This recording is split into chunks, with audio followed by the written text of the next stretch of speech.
My dear student, তোমাদের সকলকে study with Jio point চ্যানেলে স্বাগত। আশা করছি তোমরা সবাই ভালো আছো।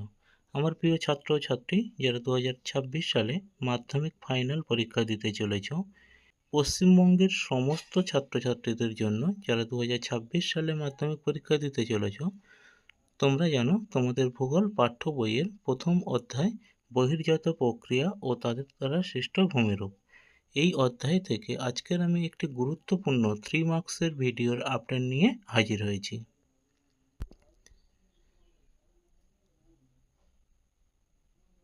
প্রথম প্রশ্ন হিসাবে নদীর ক্ষয় কার্যের প্রক্রিয়াগুলি সংক্ষেপে আলোচনা করো। দ্বিতীয় প্রশ্ন, নদীর বহন কার্যের প্রক্রিয়াগুলি সংক্ষেপে আলোচনা করো।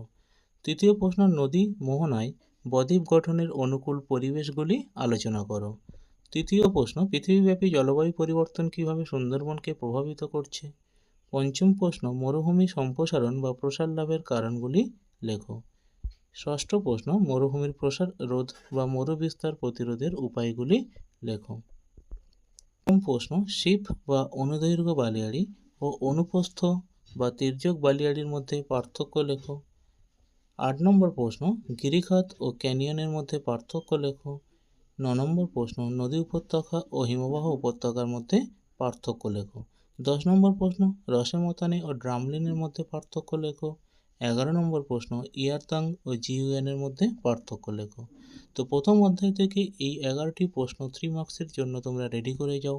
এখান থেকে তোমরা 3 মার্কসের প্রশ্ন 100% কমন পাবে। ভিডিওটি দেখে যদি তোমরা উপকৃত হও তাহলে ভিডিওটি বন্ধুদের মধ্যে অবশ্যই শেয়ার করো এবং ভিডিওটিতে একটি লাইক ও কমেন্ট করো। থ্যাংক ইউ, সবাই ভালো থেকো, দেখা হবে পরের ভিডিওতে।